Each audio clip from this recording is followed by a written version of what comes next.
Assalamualaikum warahmatullahi wabarakatuh. Perkenalkan, nama saya Dr. Anandika Dwijaya, spesialis radiologi dari bagian radiologi Universitas Muhammadiyah Sumatera Utara. Pada saat ini kita akan belajar mengenai interpretasi pada foto fraktur, terutama pada tulang-tulang panjang ya.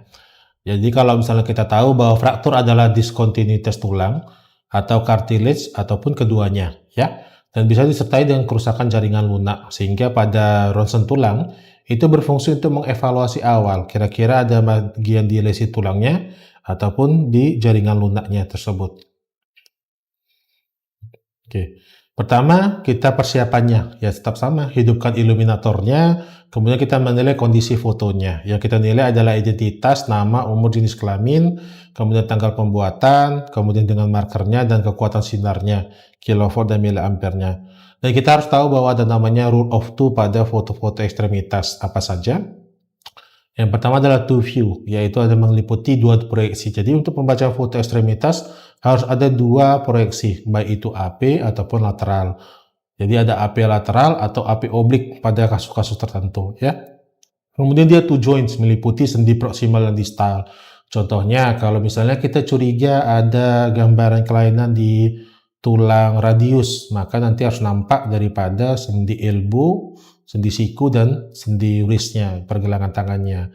Kemudian dia two limbs, untuk dua sisi ekstremitas kanan dan kiri. Ini terutama berfungsi ketika kita pada kasus anak-anak ya. Kalau misalnya kita curiga ini adakah fraktur atau ini adalah epiphyseal flat, jadi kita harus bandingkan dengan sisi sebelah kanan yang tidak mengalami cederanya. Jadi ada sisi kanan dan sisi kiri. Kemudian dia ada two injuries, jadi evaluasi kemungkinan cedera yang lain. Jadi kalau misalnya curiganya ada fraktur pada tulang femur, maka bisa jadi ada kecurigaan fraktur pada tulang pelvis. Maka nanti kita mintakan pemisahan foto tulang pelvis yang lainnya. Ya, atau yang terakhir yaitu two occasion, dua waktu pengambilan foto. Karena terkadang beberapa kasus itu gambaran garis frakturnya tidak nampak terlalu jelas waktu terjadinya trauma, sehingga dibutuhkan pemeriksaan lanjutan di beberapa hari kemudian untuk melihat gambaran garis frakturnya ya. Nah, untuk pembacaan foto ronsen fraktur tulang panjang itu ada sistematika yang disusun biar untuk penilaian atau dia menginterpretasikan nampak lebih bagus, lebih runut ya. Yang pertama kita nilai dari tipenya ya. Apakah komplit atau incomplete? Komplit artinya meliputi dua sisi korteksnya. Kalau misalnya incomplete hanya melibatkan satu sisi korteksnya saja. Contoh gambar sebagai berikut ya. Ini ada gambar garis fraktur yang melibatkan sisi medial dan sisi lateralnya. Ini medial, ini sisi lateralnya.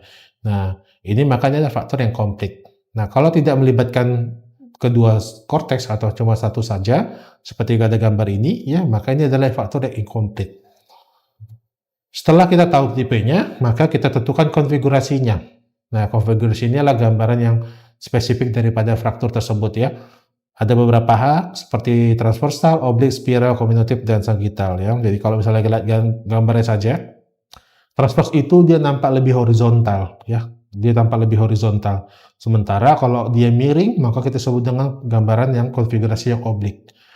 Nah, kalau misalnya dia fraktur disebut dengan gaya memutar sehingga gambaran garis frakturnya itu membentuk seperti huruf S, maka itu yang spiral ya. Bedakan dengan oblik. Kalau oblik ini cuma satu saja ya, cuma seperti garis miring saja. Tapi kalau kita bisa lihat ada gambar seperti spiral, maka pikirkan itu yang atau seperti huruf S, maka itu adalah fraktur yang konfigurasi spiral ya. Kalau tadi yang transversal dia horizontal, kalau dia vertikal disebut dengan fraktur yang sagittal ya.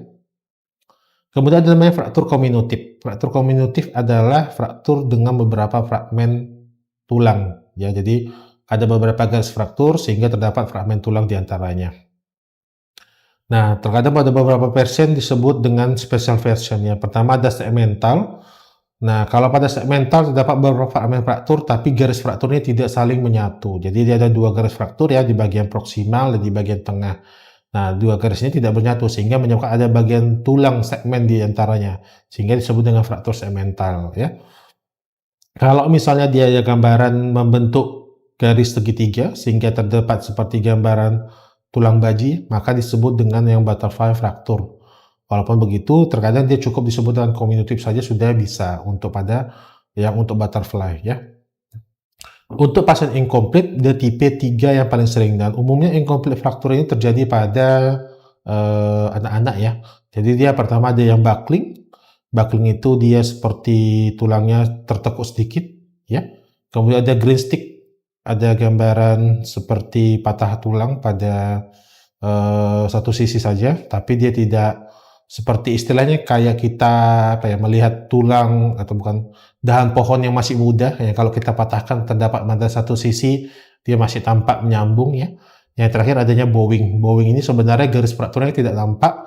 Yang terjadi adalah gambaran mikrofraktur sehingga terjadi remodeling hingga tulangnya menjadi melengkung ya, seperti busur ya.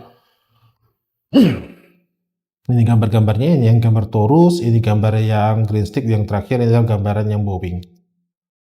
Setelah kita tahu tipe konfigurasi, kita tahu lokasinya. Nah, lokasinya ini adalah identifikasi daripada tulangnya, identifikasi daripada sisi ekstremitasnya, dan kita tentukan dibagi secara 3, ada proksimal, tengah, dan distal. Ya. Contohnya seperti ini. Ini adalah fraktur pada bagian kruris. Ya, kita bisa lihat bahwa ada fraktur yang komplit dengan konfigurasi transvers. Tapi di bagian mana? Oh, ini di tulang mana? Tulang tibia dan fibula. Di bagian mana yang terjadi fraktur? Itu tulang tibia. Dan dia di sisi sebelah kanan karena ditandai dengan marker yang sebelah kanan. Ya, jadi ada fraktur di komplit transvers di sepertiga tengah os tibia kanan. Ya.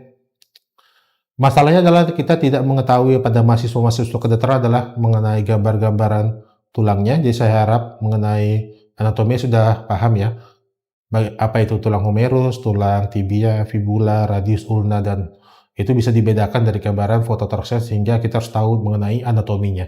Ya. Yang keempat adalah hubungan antar fragmennya. Jadi ketika dia terjadi fraktur maka akan terdapat 2 fragmen secara khusus. Ya, ada yang fragmen distal dan proksimal. Kira-kira ada bagaimana hubungannya? Apakah bergeser atau tidak? Kalau dia tidak bergeser disebut dengan undisplaced. Tapi kalau ada pergeseran maka kita lihat jenis pergeserannya apa saja. Kita nilai dengan kalau misalnya dia bergeser, kemudian dia menjadi lebih pendek disebut dengan displaced dan shortening. Ya, kalau dia lebih memanjang disebut dengan distraction. Tapi kalau dia saling menekan disebut dengan impaction. Terkadang dia membentuk sudut yang disebut dengan angulasi atau dengan rotasi. Ya. Yang terakhir adalah hubungan dengan dunia luar. Hubungan dengan dunia luar ini pada foto ekstremitas kadang sulit ditentukan kalau misalnya dia terdapat luka terbuka yang kecil saja. Tapi kalau misalnya sudah jelas deformitasnya maka kita bisa menentukan dia apakah dia open atau yang close ya. Contoh pada gambar ini ya, ini adalah fraktur di bagian ankle. Ternyata kalau kita bisa lihat bahwa ada fraktur tibia dan fibula di bagian distalnya yang disertai dengan expose daripada bagian tulang dengan robekan di bagian soft tissue, sehingga ini kita bisa bilang sebut dengan fraktur terbuka. Walaupun begitu, terkadang fraktur terbuka tertutup akan jauh lebih jelas ketika dilihat di klinisnya. Ya, kita lihat daripada contoh-contohnya. Yang pertama, ini ada 2 foto ya, ada 2 proyeksi, adalah AP dan yang lateral. Ya, secara kasat mata langsung nampak bahwa di sini ada gambaran fraktur, ada gambaran fraktur. Ya, maka sebenarnya ya udah cukup ada fraktur di situ, tapi bagaimana mendeskripsikannya maka harus kita lihat bagaimana interpretasinya tadi. Kita mulai dari satu-satu, walaupun kita lihat ada 2 gambaran frakturnya ya. Yang pertama kita dilihat dari fibulanya ya. Maka ini adalah di bagian apanya dulu, tibianya ya. Di bagian tibia itu ada tampak komplit yang meliputi 2 korteks, lebih transverse ya, lebih horizontal.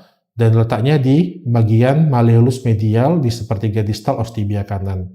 Ya, kalau yang di bagian fibula itu ada komplit, ada beberapa fragmen, maka dia kominutif di sepertiga distal os fibula kanan. Ya, ini contoh yang berikutnya. Kita bisa lihat ada garis fraktur di bagian femurnya, terutama di bagian necknya. Jadi bagaimana kita menyebutkannya? Ya tampak komplit, meliputi 2 korteks. Kemudian dia tampak oblik karena dia miring, dan di bagian mana? Di bagian kolum daripada os femur kiri. Ya. Ini contoh yang ketiga. Di sini bahwa kita bisa lihat bahwa terdapat garis fraktur yang tipis ya, tidak meliputi 2 korteks, disertai dengan gambaran tulang yang melengkung. Maka ini kita sebut dengan incomplete. Ya, tadi karena meliputkan 1 korteks saja. Konfigurasinya adalah bowing, dan di bagian mana? Di sepertiga tengah, tibia dan fibula daripada sebelah kanan. Nah, seperti itu. Jadi sebenarnya tidak menyusahkan, tidak ribet untuk menginterpretasi pada fraktur tulang panjang. Yang penting kita tahu saja mulai dari tipe, konfigurasi, kemudian dengan lokasi, kemudian apa tidaknya hubungan antar fragmennya, dan hubungan dengan dunia luarnya, ya. Itu saja untuk materi kita mengenai interpretasi tulang panjang. Nanti mungkin akan lebih banyak kita belajar ketika kita lihat daripada studi kasusnya, ya. Demikian saja untuk interpretasi fraktur tulang panjang ini, pada pembacaan foto pada fraktur tulang panjang. Saya tutup. Billahi taufiq wal hidayah. Wassalamualaikum warahmatullahi wabarakatuh.